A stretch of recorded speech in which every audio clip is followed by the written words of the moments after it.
Maintenant, peut-être avec la petite mélodie, si on varie un peu. Donc, je vais partir sans résonance. On voit ici que le filtre se situe à 17K, donc 17 000 Hz. Je vais tasser vers la gauche. Donc ici, je me situe à 5000 Hz. Donc la fréquence de coupure est située à 5000 Hz, ce qui implique que toutes les fréquences en haut de 5000 Hz ne sont pas affectées par le filtre. Ben, on les entend bien, ce grésillement assez aigu. Et les fréquences en bas de 5000 Hz sont affectées par la fréquence de coupure et par la pente de moins 12 dB ici. Je tasse progressivement, on voit apparaître de plus en plus les fréquences graves. Donc on entend bien que c'est un high pass filter, il laisse passer les fréquences aiguës. Et maintenant, on a quasiment toutes les fréquences du spectre de la mélodie. La même chose si on se place une résonance pour amplifier notre fréquence de coupure, on va mieux entendre une espèce de sweep.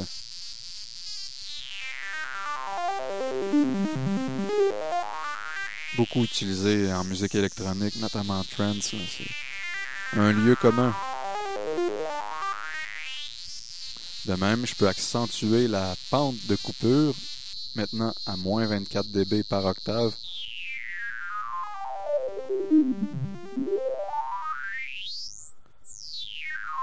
Voilà. On entend mieux aussi l'action du filtre lorsqu'on ajoute des effets de reverb et de delay, ce que je viens de faire ici, par exemple. On va mieux entendre le sweep.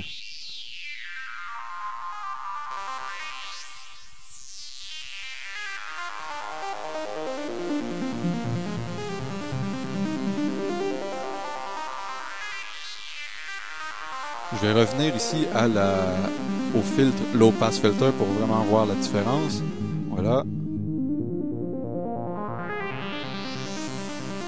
Donc, toutes les fréquences sont entendues. Maintenant, je vais filtrer les fréquences aiguës progressivement en laissant passer les graves. Donc, Low Pass Filter. Voilà. Maintenant, voyons un autre type de filtre. Poursuivons notre quête. Telle est ma quête. Suivre l'étoile. Oh là là. Oui, voilà. Nous arrivons ici au filtre Band Pass Filter. Donc le filtre passe-bande. Qu'est-ce que ça implique? C'est que le filtre va laisser passer une bande de fréquences, va filtrer ce qui se trouve dans les graves et dans les aigus pour laisser passer une bande de fréquences en particulier, selon une pente de coupure, toujours ici à moins 12, c'est-à-dire à 12 dB. Oh, voilà. Donc, allons se chercher notre band pass filter ici. Et allons se situer sur la fréquence de 500 Hz. Si je ne donne pas de résonance, on voit que la pente est beaucoup plus douce, comme ça ici. Si je donne de la résonance,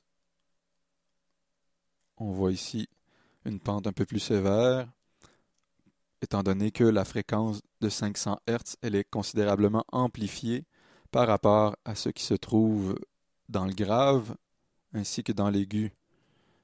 Et donc, si je tasse comme ça mon band pass filter à la fréquence de 125 Hz, par exemple, donc on voit que la fréquence autour de 125 Hz est amplifiée, mais il y a un filtrage assez doux des fréquences se situant au-dessus de 125 Hz, ainsi que des fréquences se situant en dessous de 125 Hz. Ben, écoutons. Et oui, juste avant d'écouter, ben, la pente de coupure peut être plus accentuée si on utilise un autre pôle. Ici, à moins 24 dB. Et ben, le plus sauvage. Voilà. Écoutons des exemples. Voilà.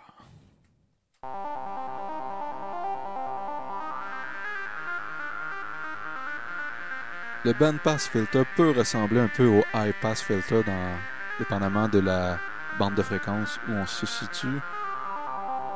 Ouh, mon chat vient d'embarquer sur moi. Oh là là, papy, attends. Ok. Donc, je vais me situer ici à la fréquence de 500 Hz. On entend que les fréquences dans le grave sont présentes, mais atténuées, donc filtrées, ainsi que les fréquences dans l'aigu, la même chose, donc présentes mais atténuées.